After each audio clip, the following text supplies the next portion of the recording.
عن أبي هريرة رضي الله عنه قال قال رسول الله صلى الله عليه وسلم اغتنم خمسا قبل خمس شبابك قبل حرمك وصحتك قبل سقمك وغناك قبل فقرك وفراغك قبل شغلك وحياتك قبل موتك।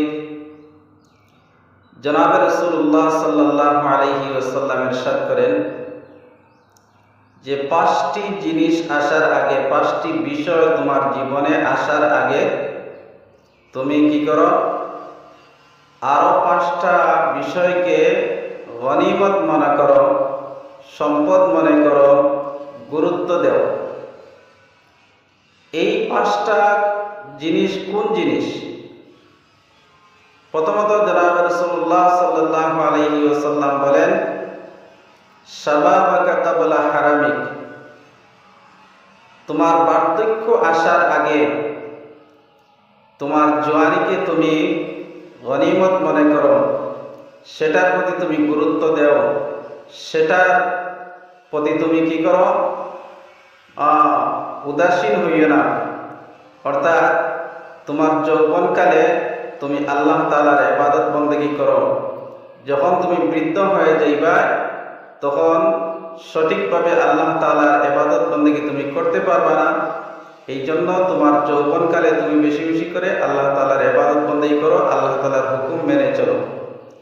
যদি যৌবনকালে আল্লাহ তাআলার হুকুম মেনে চলতে পারো আর বৃদ্ধকালে সেটা যদি তুমি নাও করতে পারো, তবু আল্লাহ তাবারাকা ওয়া তাআলা তোমাকে কি করবেন? যৌবনকালে ইবাদত বন্দেগী করার কারণে বৃদ্ধকালেও তোমার আমলনামার মধ্যে ফেরেশতাদের মাধ্যমে সেটা লিখে দিবে। দ্বিতীয়ত হচ্ছে তুমি অসুস্থ হওয়ার আগে তোমার সুস্থতাকে তুমি কাজে লাগাও, সুস্থতাকে তুমি গনিমত মনে করো। তুমি যখন অসুস্থ হয়ে যাবে তখন সুস্থতার কথা বুঝতে পারবেন। এই জন্য যখন তুমি সুস্থ আছো তখন আল্লাহ তাআলার ইবাদত বন্দেগীর মধ্যে লিপ্ত হও। 3 নম্বর, তুমি গরিব হওয়ার আগে, তুমি যে ধনী আছো, দৌলতমন্দ আছো, সেটাকে তুমি গনিমত মনে করো, সেটাকে তুমি গুরুত্ব দাও। তোমার সম্পদ থাকা অবস্থায় তুমি আল্লাহর রাস্তায় ব্যয় করো। ফকির মিসকিন এদেরকে সাহায্য করো, সদকায়ে জারিয়া করো এবং দুস্থদেরকে তুমি সাহায্য করো। মসজিদ মাদ্রাসা বানাও, রাস্তাঘাট নির্মাণের কাজে তোমার সম্পদ ব্যয় করো।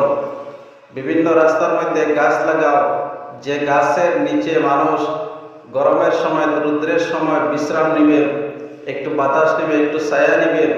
এই জন্য তুমি তোমার সম্পদটাকে এই বিষয়ে তুমি ব্যয় করো।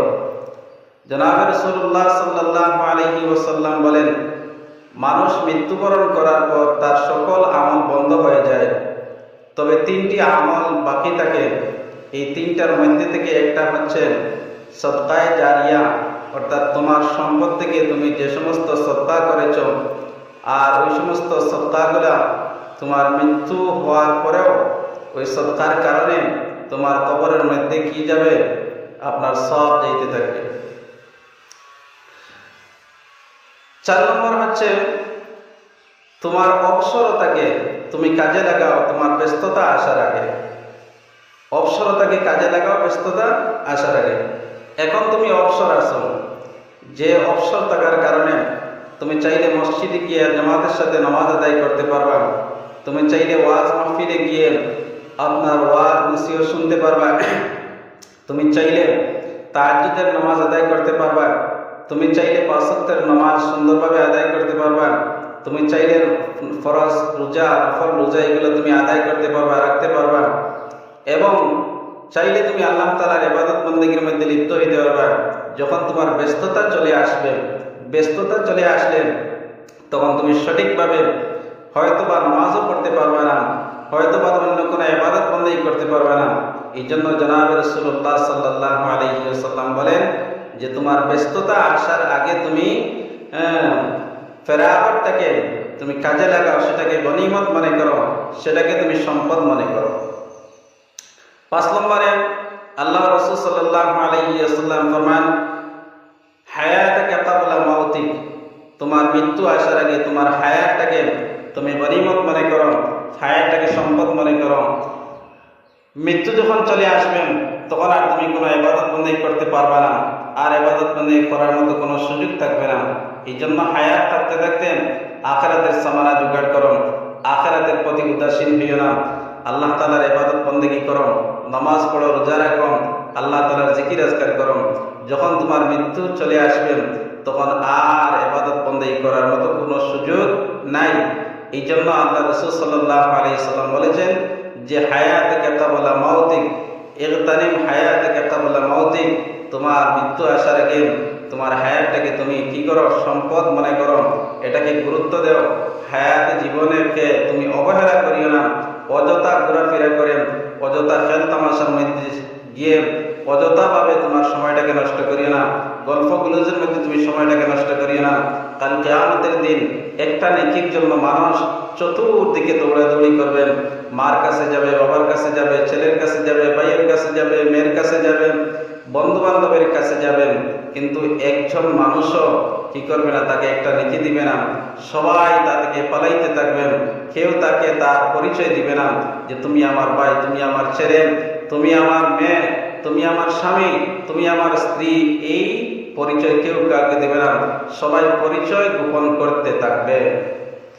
অন্য হাদিসের মধ্যে জনাবে রাসূলুল্লাহ সাল্লাল্লাহু আলাইহি ওয়াসাল্লাম বলেন, মা তাজালু কদামা আবদিন ইয়াউমাল কিয়ামাতি হাত্তা ইউসালা আন আরবাইন, আন উমরিহি ফীমা আফনাহু, ওয়া আন শাবাবিহি ফীমা আবলাহু, ওয়া আন মালিহি মিন আইনা ইকতাসাবাহু ওয়া ফীমা আনফাকাহু, ওয়া আন ইলমিহি মাযা আমিলা ফী। আল্লাহ রাসূল সাল্লাল্লাহু আলাইহি ওয়াসাল্লাম বলেন যে কাল কিয়ামতের দিন মানুষ তার কদম হটাইতে পারবে না, এক পায়ে খাড়া থাকবে যতক্ষণ পর্যন্ত সে 4টা প্রশ্নের উত্তর না দিতে পারবেন। এর মধ্যে থেকে একটা হচ্ছে আল্লাহ তাআলা জিজ্ঞাসা করবেন, বান্দা আমি তোমাকে একটা জীবন দিছিলাম, ওই জীবনটা তুমি কোন পথে ব্যয় করেছো? আমার রেজামন্দি মোতাবিক ব্যয় করেছো, না তোমার খাহিশাতে নফসানির মতো তুমি ব্যয় করেছো? আমার হুকুম পালন করার মধ্যে ব্যয় করেছো, না অন্য রাস্তায় ব্যয় করেছো? হিসাব দাও, উত্তর দাও। 2 নম্বর, বান্দা আমি তোমাকে একটা যৌবন কাল দিছিলাম, ওই যৌবন কালটা তুমি কোথায় ব্যয় করেছো? যৌবন কাল ব্যাপারে আল্লাহ তাবারাকা ওয়া তাআলা প্রশ্ন করবেন। যৌবন কাল একটা ইম্পর্টেন্ট সাবজেক্ট। যৌবন কালে যদি কোনো বান্দা বা কোনো বান্দি আল্লাহ তাআলার ইবাদত বন্দেগী করতে চায় তাহলে করতে পারবেন। আর যৌবন কাল যদি চায় যে তার খাহিশাতে নফসানির মধ্যে কাটাইতে, তবুও পারবেন। কিন্তু আল্লাহ তাবারাকা ওয়া তাআলা তো জিজ্ঞাসা করবেন তোমার যৌবন কাল কোথায় ব্যয় করেছো? 3 নম্বর, বান্দা তুমি যে সম্পদ অর্জন করেছো, ওই সম্পদটা কোন তরিকায়, কোন মাধ্যমে অর্জন করেছো? হালাল তরিকায়, হালাল মাধ্যমে অর্জন করেছো, না হারাম মাধ্যমে অর্জন করেছো? এরপরে তুমি যে সম্পদ ব্যয় করেছো, ওই সম্পদটা তুমি কোন মাধ্যমে ব্যয় করেছো? হালাল মাধ্যমে ব্যয় করেছো, না হারাম মাধ্যমে ব্যয় করেছো? এর জবাব দাও। এরপরে আল্লাহ তাবারাকা ওয়া তাআলা প্রশ্ন করবেন, বান্দা তুমি তো দুনিয়ার থাকতে জ্ঞান অর্জন করেছো, ইলম অর্জন করেছো, ওই জ্ঞান অনুযায়ী, ইলম অনুযায়ী তুমি কি আমল করেছো না আমল করো নাই? এই 4টা প্রশ্ন কাল কিয়ামতের দিন আল্লাহ তাবারাকা ওয়া তাআলা মানুষদেরকে জিজ্ঞাসা করবেন। যাকে জিজ্ঞাসা করবেন সে পা হটাইতে পারবে না কিয়ামতের ময়দানে, এক পায়ে খাড়া থাকবে, 1 ইঞ্চি পরিমাণ তার পা হটাইতে পারবে না এই 4টা প্রশ্নের জবাব না দেওয়া পর্যন্ত। এই জন্য দোস্ত আর বুজুর্গম, আমাদের যৌবনটাকে এবং আমাদের জীবনটাকে আল্লাহ তাবারাকা ওয়া তাআলার হুকুম মোতাবেক, তার রেজামন্দি মোতাবেক কাটাবার চেষ্টা করব এবং কাটাইব আল্লাহ তাআলার হুকুম মতো। অন্য কোনো হুকুমের মধ্যে বা অন্য কোনো তরিকার মধ্যে আমাদের জীবনটাকে কাটানোর চেষ্টা করব না। আল্লাহ তাবারাকা ওয়া তাআলা আমাদের সকলকে তৌফিক দান করুক। আমিন। ওয়া আখির দাওয়ানা আনিল হামদুলিল্লাহি রাব্বিল আলামিন।